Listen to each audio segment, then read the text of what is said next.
Hey, BA fam. It's your girl, Mandy Money. Welcome to the Wash Day Woosah. I have a very special guest for y'all today. Her name is Lisa Cunningham.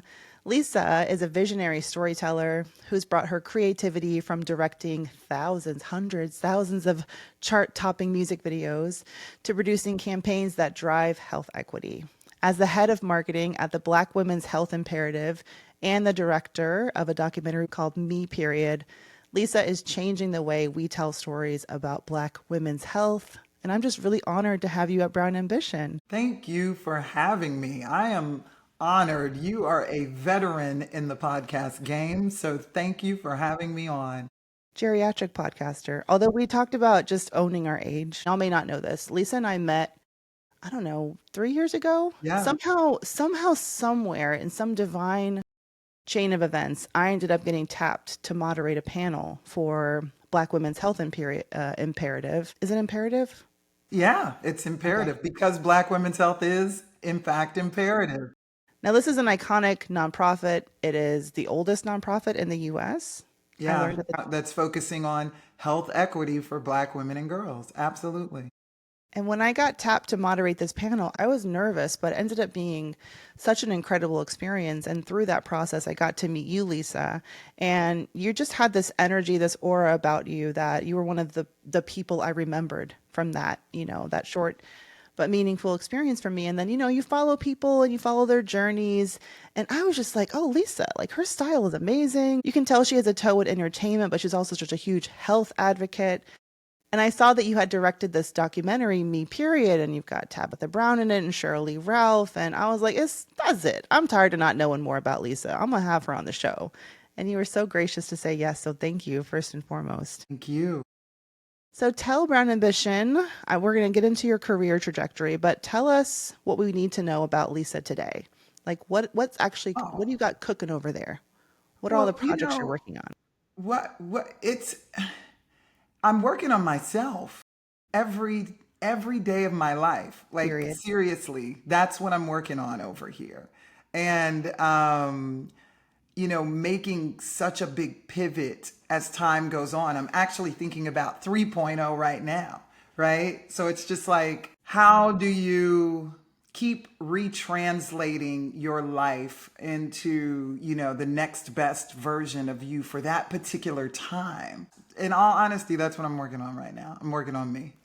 Okay, so we might have a pivot. Well, pivot sounds so like, but it's almost like so binary. Like I'm changing from this to that. Yep. But I think that I mean, let's talk about your career because I do think that you have done a wonderful job just from an outsider's perspective, kind of harnessing all your talents. And it's not like you do one and only one thing, and then that's the period when I'm only doing that thing, and then I'm going to switch to something new.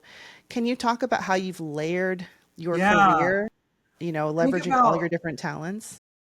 Because I was in the entertainment industry for most of my career, and I'm dating myself right now because I'm thinking back to the first paycheck I ever got was handed to me from Pebbles with LaFace Records because I was on the set of TLC's What About Your Friends? What?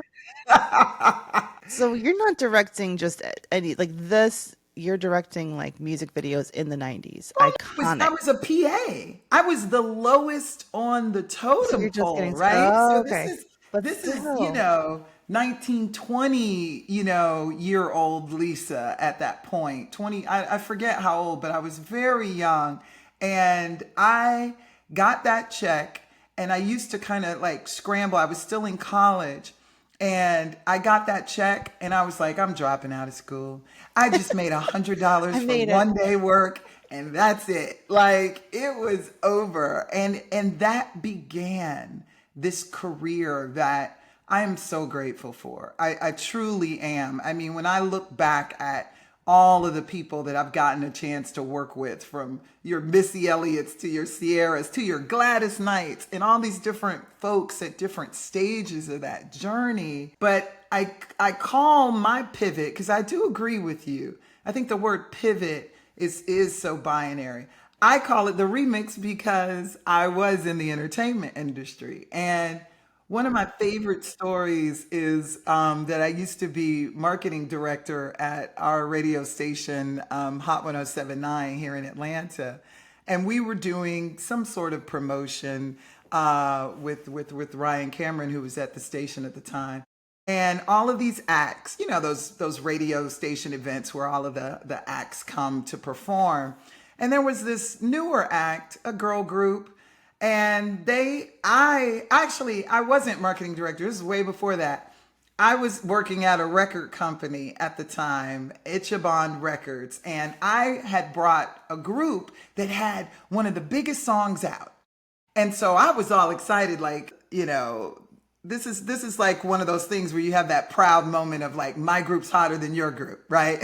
So I'm nodding, but I have no idea how that feels. But yes, yeah, I had the hottest group out, and so we're just waiting for our time. So this girl group has to get up, and they start doing their song, and this crunk crowd in Atlanta is listening to them, and they're like, "When I say no, no," and dead.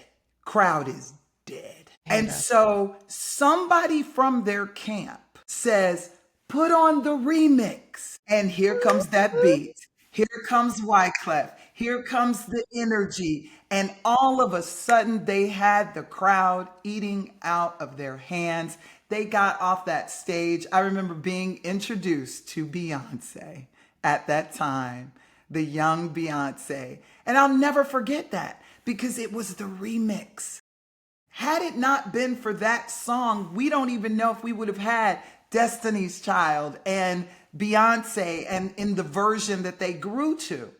And so I think about that so much with regards to my own life because when I was 27 years into a career that I wanted to pivot from, I had to take some inventory in another way. And so that concept of the remix, because sometimes in the remix, you speed things up.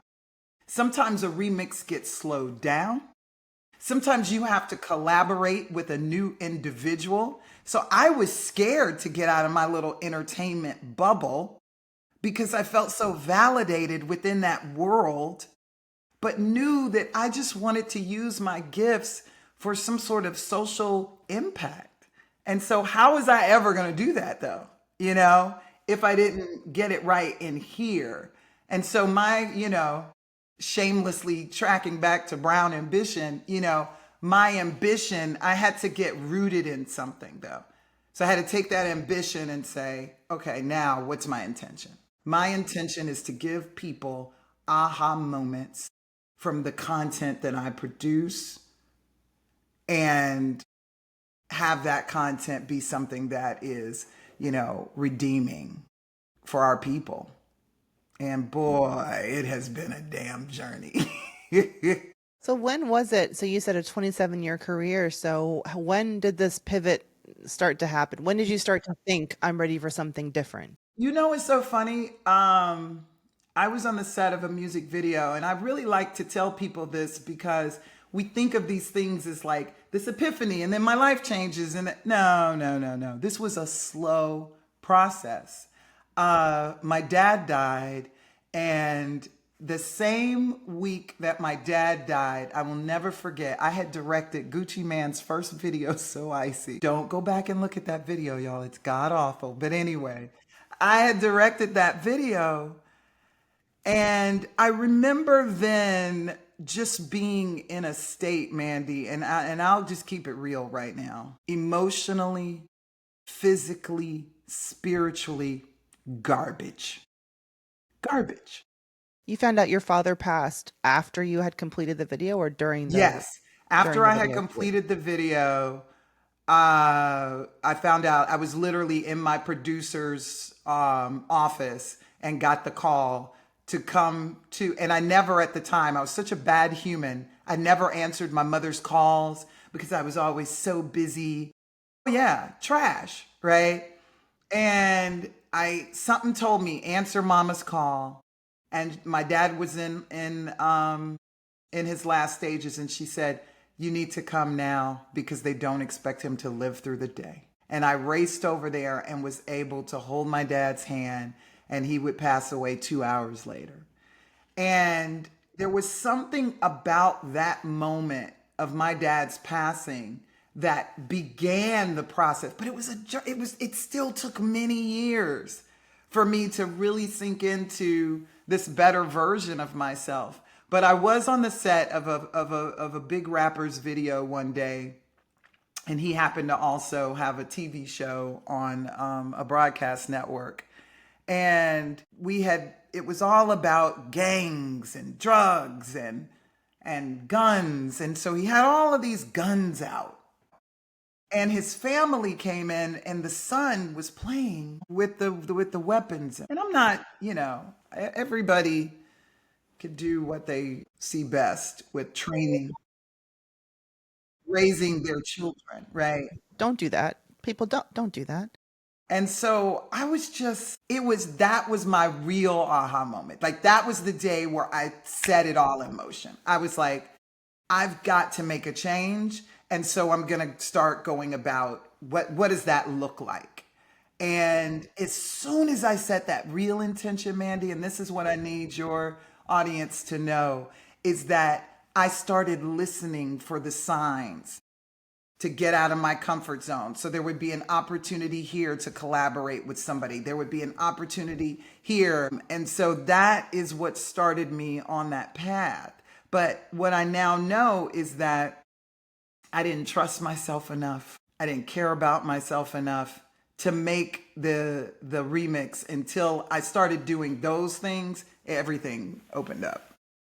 A little bit before we started to record, you said something that I thought was honestly refreshing to hear.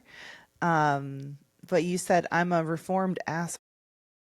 And then just now, as you were talking about, your father and not wanting to answer your mom's call, talk to me about that. It's refreshing, one, to just let those words kind of hang in the air for a bit, because I wish more people could accept that, like have that moment where they're like, "Ooh, this is not right. I'm holding myself accountable and then making some change." So can you talk to me about Yeah. that? What do you mean by that? So think about that. I say that if hopefully I will write a few books, but the title of one of them will be Maybe It's You. And that's truly because I feel like all of our books are written for the victim. They're not written for the air quotes narcissist. I don't think I was a narcissist, right? Because that's such an extreme clinical term. But just I wasn't my highest self. And I need somebody to write the book for that person, because I needed somebody to help me through my own. I don't know how to pinpoint it in terms of, how I got out of it. But I know one thing for sure. I decided to take baby steps.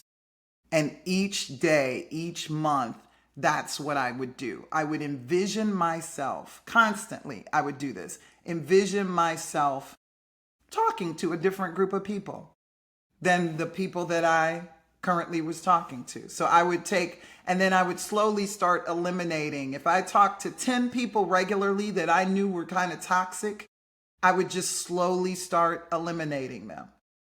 I wouldn't answer the call. If I had to answer the call, I would keep the call to 5 minutes. I started assessing who brings out the worst in me. Every time I talk to this person, I would gossip. I am not a gossiper. So why is it that every time I talk to this person, I'm led down the path of gossiping? So I started to just not, quiet quitting friendship. Yeah. Because what you don't want to do is that you don't want to upend your life and be so abrasive. I don't think that works for everyone. I don't think it works for most of us. I think you have to kind of layer this thing so that your nervous system, other people's reactions to you, half of the people I quiet quit, probably 90% of them don't even know that I even did it because of the space and grace and the way that I did it. No. So are you saying that you were realizing you were surrounding yourself with people that was kind of normalizing or letting you feel okay behaving the way you were behaving and acting the Absolutely. way you were acting? Yeah. Yeah. So part of it was realizing this is not right and I need to stop associating or surrounding myself with people that normalize this kind Yes. of behavior and that aren't, you know, giving off the energy or the vibe that I want to give off. The entertainment industry can be. I won't speak for everybody in it, but I do think that it can be a place where you can easily lose yourself, and so you have to do like the Goody Mob said, fight to keep your spirit in mind throughout that industry. And I applaud anybody who's able to stay in it and keep themselves and be the best version of themselves. I remember I was doing a video for what is now like one of the biggest rap artists groups out there, and we were shooting at the Fox Theater, and nobody had ever shut down Peachtree Street and changed the marquee of the Fox Theater in Atlanta. Like this had never been done, and we were waiting on them to come downstairs from the hotel that was right across the street. We were waiting for hours. And I will never forget that feeling of why am I waiting right now? Like what good and purpose is this product gonna serve once they get down and once we film and once we go to the next location, which was the strip club? Like what value is any of this actually gonna bring into the world? So I am this upset right now, but I knew that there was no real substance or value that was going to come from that. And that's when I start, like I said, it was just this quiet, nope. And I would say my meditations, I would say my prayers, and I would just continue to ask God for the strength to just walk away. Because I remember I used to do a journal entry that would say, right now, 85% of my projects are entertainment industry. Like I had clocked it, and I said, and I want it to be the reverse. And I want this to happen within a year. But I had to accept some things about myself first, man. And that is the real secret, I believe, to the remix, because I did a video for the Atlanta Voice, this heritage newspaper in Atlanta. And they were turning 50 years old, I believe. I was tasked with doing this beautiful tribute video for them. And they were going to have a gala, and the mayor at the time was going to speak at it. And I'm in the car, Mandi, outside of this venue, not wanting to go in. Why? Because it was the first time I was presenting like a whole man in a suit. And I had never gone into a formal situation like that before as this, version of myself with old Atlanta in the building. I don't know if your audience knows, right? There's new Atlanta and then there's old Atlanta. That's a crowd of folks who may be a lot more judgmental. I am in the LGBTQIA plus community. I was born a woman, but I get called sir every day of my life. I identify as a woman. And I didn't want to walk into that space where people would sit in judgment on me. And I got the courage to get out of that car. And the editor of the newspaper, her husband, Mr. Washington, I will never forget this ever. He walks up to me. He's probably like a 65-year-old man. And he said, first of all, I want to ask you, how do you identify? I said, I identify as she, her. And then he goes, well then, girlfriend, we just played your video and you did the damn thing. What year was this? This was only 7 years ago. He was fresh out that training. I love that. I So love think it. about the impact that had on somebody who was so frail and broken and didn't want to walk in the damn door. And that moment was one of those pivotal moments in my life. When I tell you Every door I have walked in since that day. I have walked in with my head held high. That's the person you met at CBC because of Mr. Washington. Man, you're making me get all emotional. So you said you had to accept some things about yourself. So were you grappling with your sexual identity or how you presented yourself while you were directing? And it sounds like you were in these like really intensely male, like sexist, Yeah, like the worst of hip hop culture that you think about, the misogynoir and the over sexualization of black women, black female bodies, and all the most toxic parts of hip hop. We love hip hop, obviously. Like we're from Atlanta, like we appreciate that culture, but it can be so toxic yeah, for black women. What were some of the yeah. challenges you would encounter? Well, I think that, I'm glad you brought that up because I had to forgive myself. I had to forgive myself. So think about what you just said. I was a part of the culture that was telling people, do this and do that on camera. And so I had to forgive myself for all of that. And I used to say that I'm trying to outrun my past. I'm not. I honor my past. It's okay. That was that version of me. And so that was a part of that healing journey, right? Forgiving myself.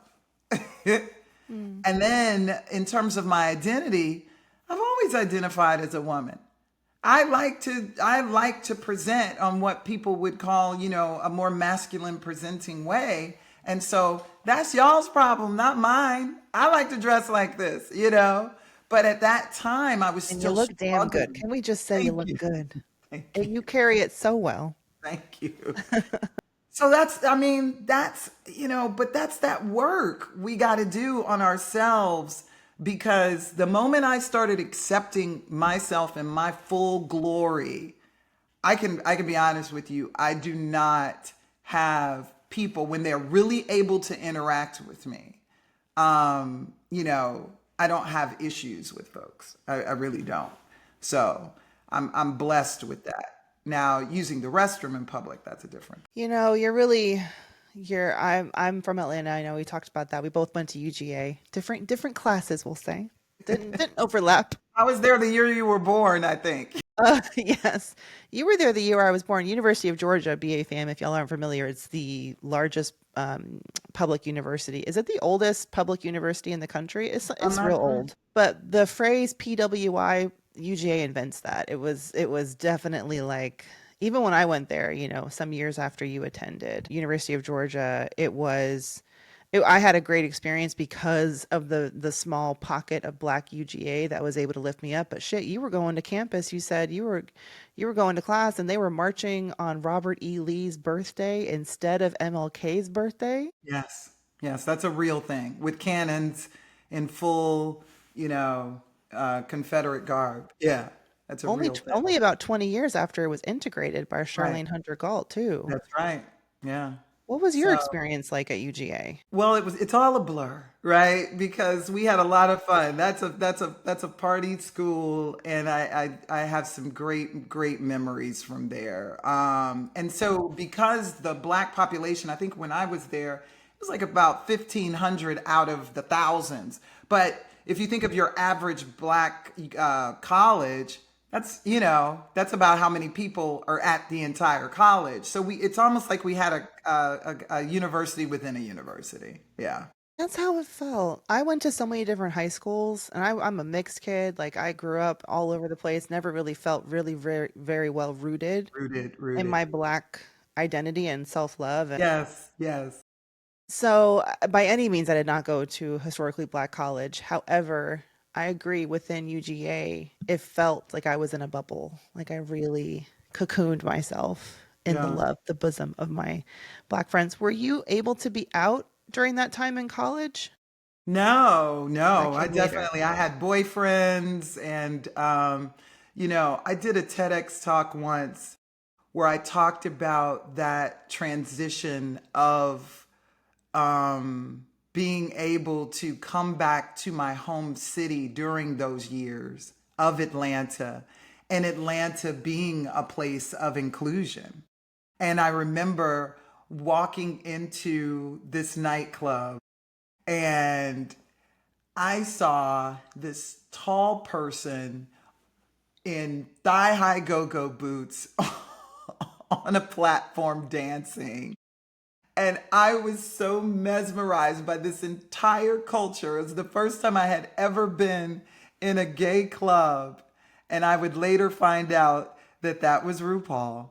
Oh, wow. Yeah. Okay. And what people don't kind of understand is that those nightclubs were more like family reunions. There was no other place where we gathered, right?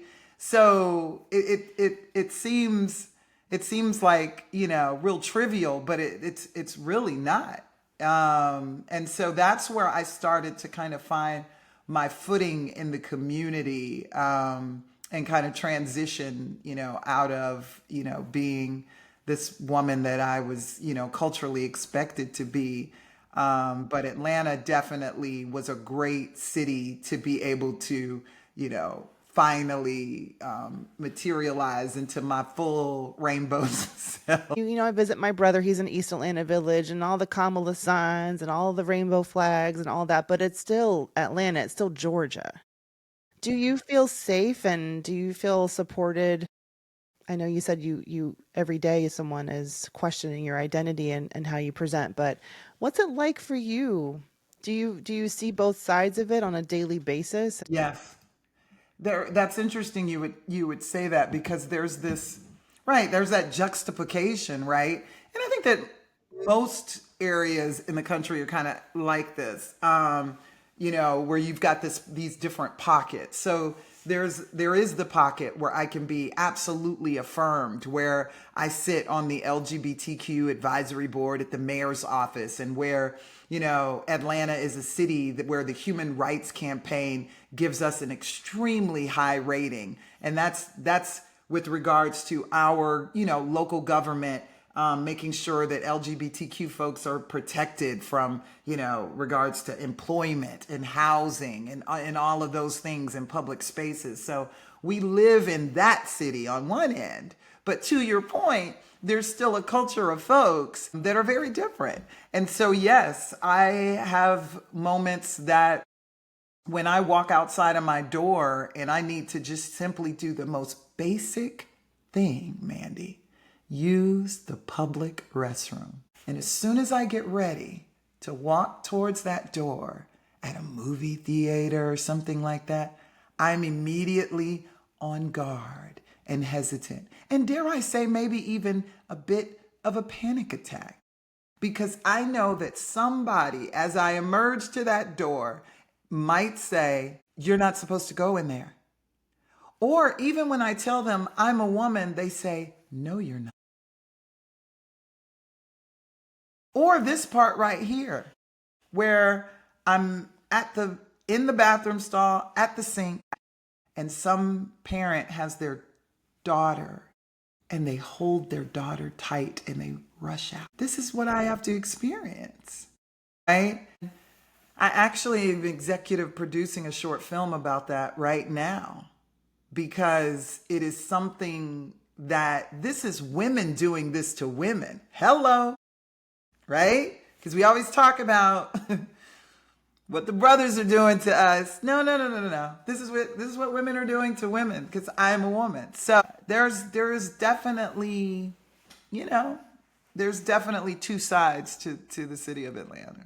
Yeah. Did you grow up in the church or in a religious household?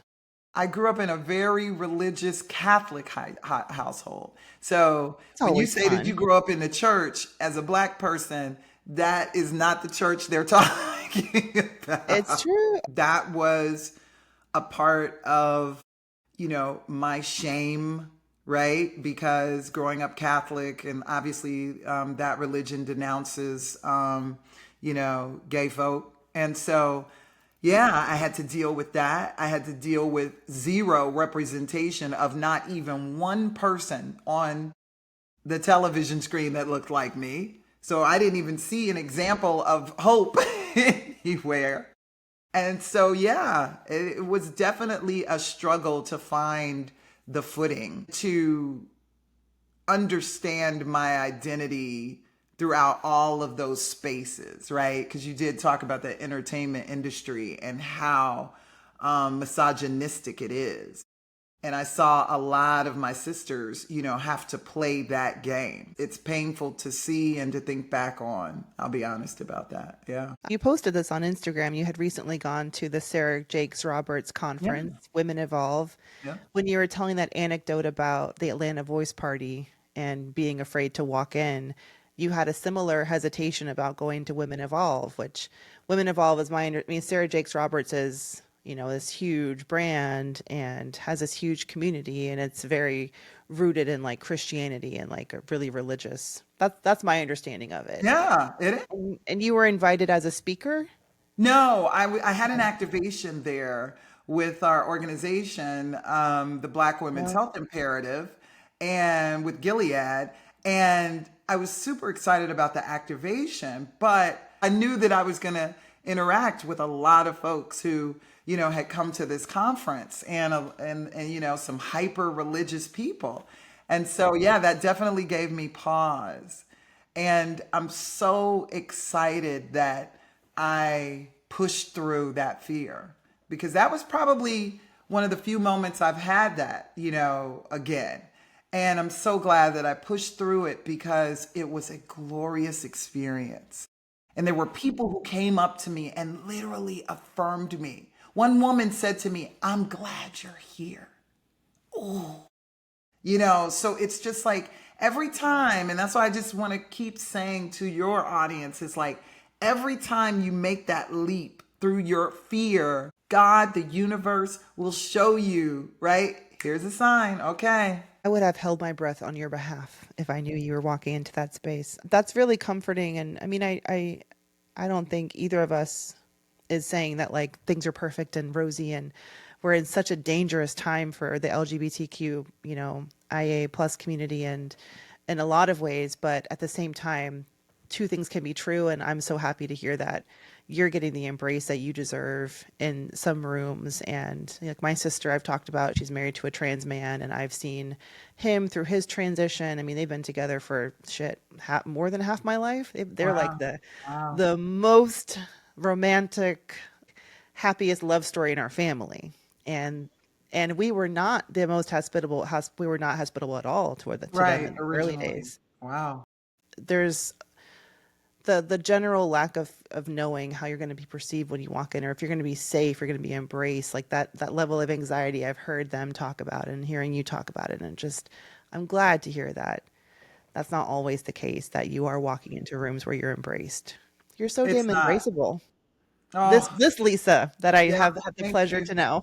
But but I think that level of getting to that point in my life where I can be fully embraced. And even if I'm not, like in the bathroom scenarios, I kind of don't hold it in my heart, right?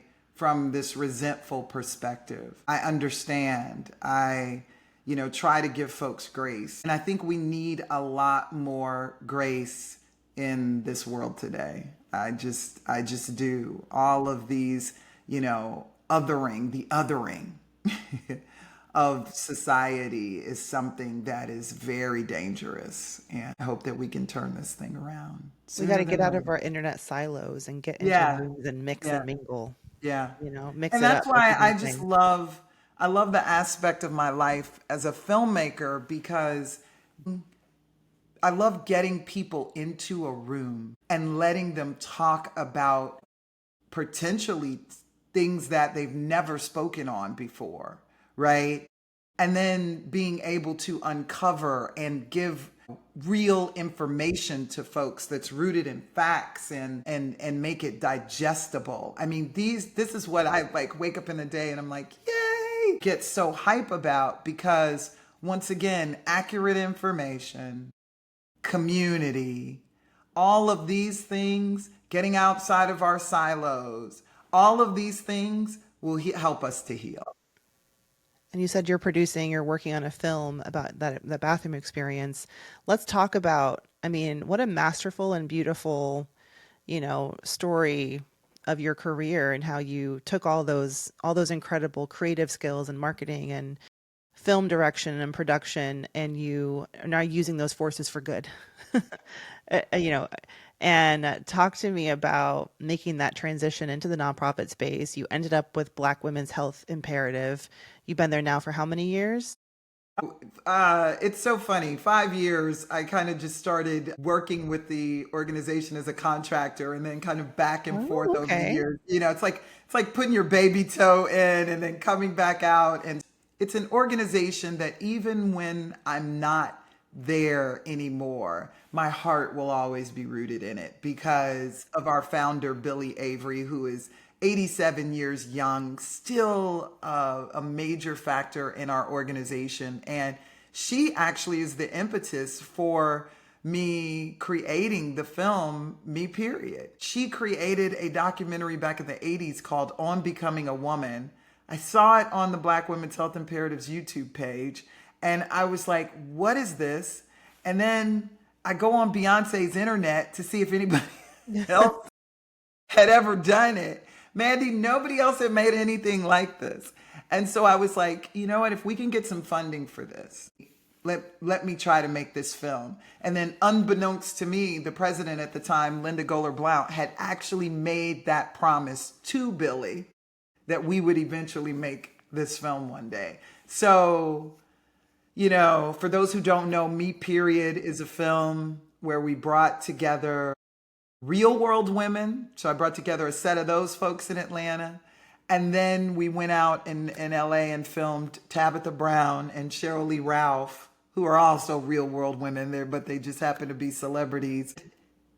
It is a love letter. It is a love letter to young people, to mothers. I believe it was done with so much intention and love about dispelling myths. The amazing AKA period doctor on social media, Dr. Charles Chambers, led us through a lot of that film. But what I saw is that women are parenting with a lot of trauma, a lot of misinformation. They were looking for the information. It was just beautiful to see how much they shared, in this. Sexual assault came up. I mean, we could have not predicted that. And we had a therapist on hand to handle that. Using my powers for good, Mandy. Oh my gosh. So you're making the documentary. So Me Period, it's what does it actually cover? This is an independent documentary, so we can't really see it unless we go to a screening, right? Or do you have Yeah, any well, we upcoming we have screenings? made it available from a limited standpoint, and I can share the platform with you. But it is on Kinema with a K, like cinema, and you can put in the movie Me Period, and you can view it. So you're making this film. So the documentary, are you interviewing mothers and daughters Yeah. about coming out, like getting their period, coming Yes. into that? Okay, so we're Yes. talking young women. Oh, that Yes. makes perfect sense. I mean, Tabitha Brown, and Cheryl Lee Ralph are like America's moms in some ways. Black women's moms, I should say. And so what can we expect, or what's like the synopsis of the documentary? Sure. It is really where, and we have a discussion guide that goes with this and a caregiver's toolkit, because what we really want is to arm our caregivers and parents, arm our mothers with the resources to be able to have a young person in your life and take them through that process of their first menstruation and set them up for success with their whole reproductive health journey and health journey for the rest of their lives. Because what we find is that, oftentimes if you're stigmatized at that point, right, you're You're not my little girl anymore. Even though girls are so damn young now that they're getting a period at like 8, 9 years old. We're trying to get rid of that stigma, and then from there, arm them with the ability to embrace their health journey and pay attention to their health, so that as they get older, we know that Black and brown folks have, a higher instance of a lot of different things. fibroids, PCOS, different things. So imagine if you're tracking properly, you're paying attention to your body, you're empowered when you go to see your physician. You know how to talk to your physician. Dr. Chambers in the film says, my favorite thing is when I come into a session knowing that I am the expert in medicine and you are the expert in your body. And when these two experts can come together, that's when we get the best outcomes. So, I mean, that's the gist of what that film is promoting.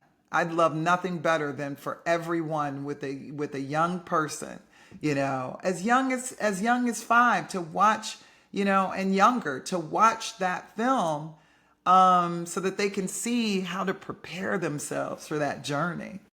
And if you've got a young person in your life, it might be your sibling. You might be the older sister. You can watch it. You may be the father. We included fathers in the film. They're a Oh, part of it good. too.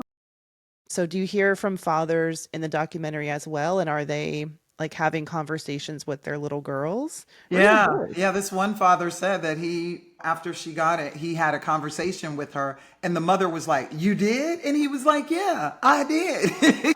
And so it's just that kind of revelation that this everyone in the family kind of can be involved in our own health journeys. I mean, we have to normalize men taking their health serious as well, right? So when you destigmatize it, you need to destigmatize it for everyone. And that can get us to a whole health journey for families, because we've got to understand that there is a system that's broken. All right? So we know that. We know that we need to deal with physicians who don't deliver the standard of care that our folks need. We know that. And we're working to change that. But the reality is, until that's changed, there are some things that we can do ourselves. And that's what I advocate for. And that's what the Black Women's Health Imperative advocates for on a day-to-day basis. The work couldn't be more important than it is now. Can you talk about what kind of impact this work has had so far and like what are the big themes or issues that y'all are focused on right now? What should we as Black women understand about the landscape of Yeah. our health, our reproductive health right now? Well, I think that, I've been thinking about this a lot with regards to, and like I said, we're every day we are as an organization out there, doing research that includes us. We just had a press release come out where we've partnered with the Morehouse School of Medicine for a breast cancer and cervical cancer study, right? Of once again, our folks. We're constantly, trying to get policy passed, for once again our folks. So we're doing all of those things on that end. But when you ask kind of what we can do, I like to think of it like this. I like to call women, we're the chief health officers of our families. So we're typically the one that schedules the doctor's appointments, right? Yeah. We're the ones who cook the food a lot of times. And not to put that whole pressure on us, but as a chief health officer, we also get to delegate. We also get to say, hey, partner, maybe you need to do this for our whole health of our family. And maybe you need to do this. And then it's also about extending that message out to our community. So for us, we really are focused on chronic disease prevention. I mean, that obesity is really, we are at critical mass with regards to obesity in this country. We need to understand that obesity is in fact a disease, and there are many tools in the toolkit to help you deal with that. But we can't just act like a magic pill can save the day, right? We What do can't. you mean? Serena Williams says all I gotta do is inject my bicep with whatever You she's selling. can't just act like a magic pill can save the day. We believe that there is a space for those therapeutics. We believe that. I personally believe that, right? I believe that some people choose bariatric surgery And that's another tool. So there's many tools in the toolbox.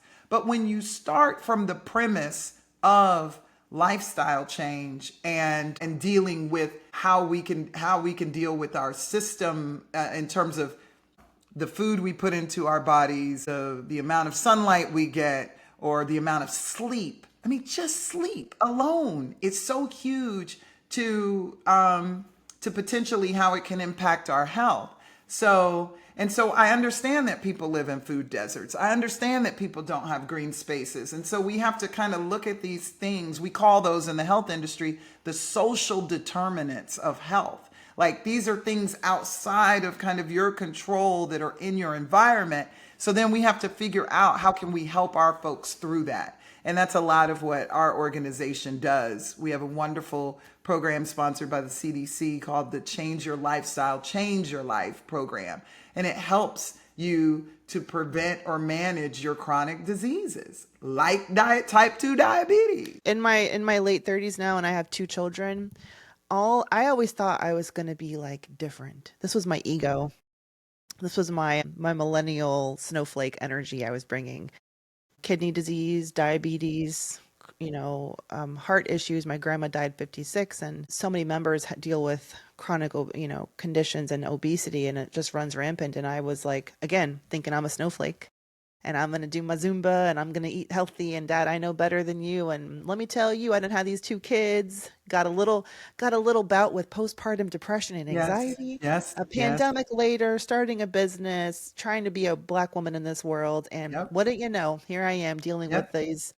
My body is like showing me that it feels like there are these like spirit, I don't know, something sneaking behind me, like something like in the closet that's just trying to like get in, come get me. Like, So that's a thing called epigenetics. I want you to look that word up. say it again. Epigenetics. Right, yeah. I'm not a clinician, so I don't want to get too deep into that terminology, but it's in our DNA, right? So Yeah. you're fighting all of the trauma, the health trauma. You're fighting that health trauma in your DNA. But I got news for you. You can push through that. One of my favorite phrases is, it ran in my family until it ran into me. I'm gonna send you Yeah. that shirt. Doesn't it suck being a millennial? I know you're Gen Xer, but goddamn, it just feels like millennials, we have to fix everything that's wrong. We have to heal the generational trauma. No, my elders can't really help me, and like I'm doing it for the youths, but I just want a moment for the millennials because I just Yeah, think we have a lot on our yeah. shoulders to be I better think than you all and to. do. Anybody who knows me knows that I love the generations. I love the generations. Well, Because y'all, you if got a you're lot not of watching on YouTube, you need to be watching on YouTube. You need to see Lisa as she's telling you this, because I'm telling you, if they did a black version of The Age of Adelaide with Blake Lively, we don't say her name, they need to cast Lisa Cunningham because you're giving. I'm 22 years old, maybe oh, 25, you're maybe the 25. greatest. Maybe you just You're got out the of grad school, well, I am 55 years old and proud to say it. but you're so wise because you've lived all these different decades. But the reason why I go back to saying that I embrace this kind of generational aspect of things is that I've learned to kind of take the good of the different worlds, right? And so I've got baby boomer sisters, and my sister on the road to 65, she had always been, as we say in our community, heavy set her whole life. And I mean, thicker than a snicker, right? Big Her boned. whole life. And she said on the road to 65, that's not how I'm going to end up. My sister lost 60 plus pounds 2 years on the road to 65. She made it. So what did that do for me? I said, okay, game on. So we talked through some strategies together as a family. And she helped me to get to what is now 70 pounds down. So I feel Really? you. When I saw you, Wow. yeah, when I met you 3 years ago, I was in the grips of what you're talking about right now. And I put something in motion through baby steps. And this was my journey. So, like I said, not to vilify anybody who needs a GLP-1. or anybody who chooses surgery. I did it naturally. I continue to do it naturally every day because I realize that I did not sign up for this addiction that America gave me. And it's real. It is a real thing. It is built into the DNA of our food, unfortunately. And so I've had to, figure out how to get through that. And it's a daily struggle though, Mandy. It's a little easier for me because I didn't have those things. So it's a little, I was partnered, but I didn't have, the young child and the cooking of this different food and the partner who wants, the unhealthy, right there in my physical space. This is Brown Ambition, right? And we don't shy away from conversations around career strategy and money. And I'm wondering for you, did you have any like sticker shock moving from the entertainment industry to, you said you started contracting in nonprofit. Now you've been in this world for a while. How have you managed your has anything changed with the way you've managed your money since making Absolutely. that transition? Yeah. So, when you're in the entertainment industry and I was successful in that industry, um, I took a bit of a break, and a lot of people don't realize this because I wasn't very public about it. I was caregiving for my mother. My mother had cancer. She was having, dementia. All of the things started surfacing. And, I was the single, no children child, and I was honored to caregive for her. And through that process, I was already shedding those layers of, kind of different financial, comforts. And I think, you know how the entertainment industry, you have extreme highs and lows. You'll be balling out of control one week and then like, wait a minute. So it was always this kind of roller coaster ride. But I think that when I set the intention in motion, and the thought of turning down jobs, it started because I was caregiving for mother. So it wasn't even, this new work. It was just I couldn't leave the house. So that was the financial strain, physically being having to be attached to the house. And How long was that period for? oh my gosh, years. Years. So people would see me out because I would do these cameo appearances. And even when I met my partner at the time, she thought I was this jet setting person, right? So I would be out for 15, 30 minutes at a time and race back to mama because somebody would be with her. And I would be dressed at the affair, keep it moving. And nobody even knew that, that month I might have made, $1,000 because I just couldn't work. And so that actually started where I was able to transition into the nonprofit space a lot easier because I had already gone down to next to nothing. And it's been a glorious ride to get back to this point where I feel so, secure financially, but fulfilled personally. And I know that's the space a lot of us are trying to get to. And so I just want to tell everybody to keep swimming because 10 years ago, I couldn't see myself today, but I just, the baby steps. Yeah. 10 years ago, you're in your mid 40s. I know we have listeners. I mean, our listeners age range from like 25 to 55, but we have a very healthy listenership. Shout out to my 40 plus, my 50 plus BA fam. I know they need to hear what you're saying because a lot of, and I'll get coaching clients too who are in mid 40s and you feel at that stage like maybe you have been doing their version of the music video industry and like, and not feeling fulfilled. And is it too late? Can I make a change? I mean, just to break down your career path, I mean, you go from like the entertainment space, obviously the ups and downs of that. Then you start to like contract and freelance, it sounds like, and just doing like, similar to what you're doing in the entertainment industry, doing these Right. one-off projects. But then you transition to what's now a full-time role. What was that like for you? Was it scary? And like, how did you even negotiate a salary? Because at Sure. this point, you've been doing one-off projects. What was Yep. that like for you, if you don't mind sharing. Yeah, I think that, fortunately for me, I will say the Black Women's Health Imperative, we're a national organization, right? So we're not talking about a grassroots nonprofit. So fortunately for me, They had a budget. not with the reserves of the American Cancer Society or anything like that, or even the NAACP. But when you do talk about a national nonprofit, you're really talking about, a different pay scale at that point. So I was blessed to not have to, worry about my lifestyle from that perspective. But I did give up some things. And, the if you look at what's going on right now, November of last year to today, the world has turned upside down once again, right? We went through COVID, it was unprecedented times. Now we're in unprecedented times again, which are creating so many financial tailspins for people, especially Black and brown women. And so we've heard the statistics about 300,000 Black women losing their jobs and what have you.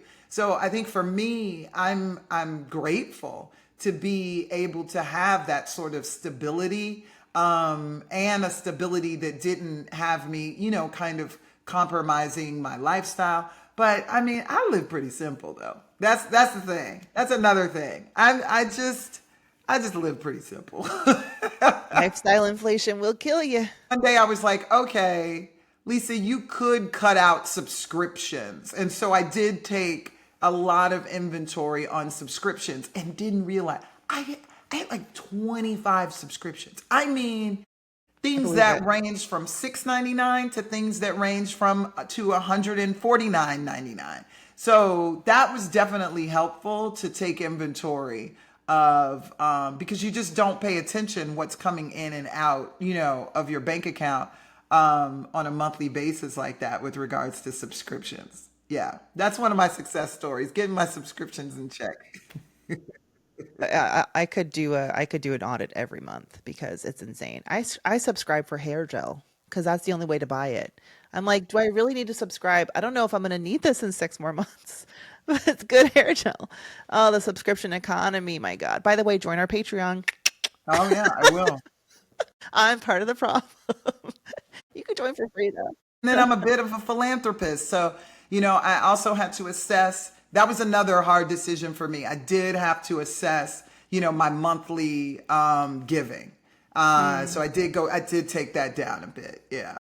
What about retirement savings? Were you setting aside any nest egg? Who was teaching you how to start that when you were an entrepreneur or solopreneur? Nobody, zero body. I started listening to you all and getting nuggets here and there. I remember when I did pay for a Budgetnista course and things like that, for credit repair, all of that. Yeah, because it was a mess. It was just an absolute mess because that industry, you just live by the seat of your pants, honey. And I never forget. I used to joke with my partner. I would be like, my credit score just got raised by this, and then next week, next month it was by this, and she's like, "Girl, catch up," because mine's like 780 already. So we're Okay. All right. Don't need to be annoying about it. exactly. Yeah. But it was definitely motivation, and that gets back to what I said much earlier in the conversation, right? It's about having those people around you that bring out the what? The best. So is that how I got invited to the CBC by y'all? Did you listen to Brown Ambition Yeah, before? of course. Yeah. Oh, well, thanks. Didn't know that. Yeah. That's incredible. Absolutely. So Yeah. now, okay, so you weren't really setting aside for retirement. How have you been catching up? Yeah, I mean, I've been catching up best I could, and I literally, that's so interesting, just signed up for some like real financial planning just now. Oh, So okay. keep you posted on that. Yeah, I'm Yeah. excited. Yeah. Listen, we have to give grace to ourselves, and there's so many seasons of life, and like I made the best financial choices when I was 24 with no kids. Let me tell you, the last 5 years, I done broke every rule I talked about. Life is lifing. What do you want me to do? We just got to give grace. Got to give grace. And I'm very happy for you to hear that you're going to get some professional help. We deserve. Yeah, we deserve. We deserve. Health is our birthright, but it it encompasses all the different areas of health, right? Mind, body, spirit, and finances go right. All of that hand in hand. So health is our birthright. We have to stop. I never forget watching a Lisa Nichols YouTube on money.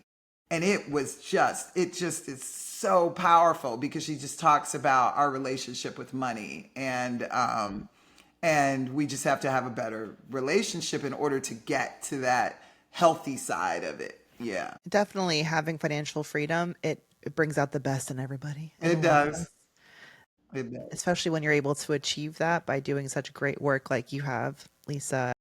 I so appreciate you joining me at Brown Thank Ambition and you. getting to know more about you. It's been such a treat. It's been such an honor um, to get. Thank Oh, you. Now I want to do the reverse. Now I want to have you on my podcast. do you have a So podcast? Oh, tell yeah, us all the I things. literally am about to launch. I did it as a pop up podcast a few times, and so now I'm gonna do both pop up podcast mixed with a traditional format, and see what we got. The brand is called Take What You Need. So we'll see. Take what you need. Yeah, Okay. I love yeah, that. All right, Lisa. I wish we had more time. I want to, will you come back sometime or can I see you next time I'm in Atlanta? Next time I'm in Atlanta, I'm gonna hit you up yes. because I'm just like that Kiki Palmer Sierra. Like, I need to see more of you. Me I have too. not stopped thinking about this conversation. It's so good. Thank you for your vulnerability, your transparency, your candor, and sharing your light with Brown Ambition. Now tell us, we're gonna go watch this documentary. We're gonna get a link I can put in the show notes. Yes, Yay! I'm so excited. absolutely. We can post, we can tag it. What do you need from us? Put us to work. Absolutely. Spread the word about this Okay. documentary. It's called Me Period. And just share it. Share it in the group chat. You can go to meperiod.info and that'll get you there, but we'll put it in the link. And we'll get the resource guide you mentioned that comes Yes. with that as well. And then we can find you at Lisa Cunningham on Instagram. I am Lisa Cunningham on Instagram. And then we're going to check you out on your podcast. It's called Take what you need. Take What You Need. I love that. It's another good book title. We'll have you back when you're promoting your book because that's just a duh. Of course it's happening. Of course. Thank you so Thank much, Lisa. you. Take care. All right, BA fam. I will see you next time. Bye.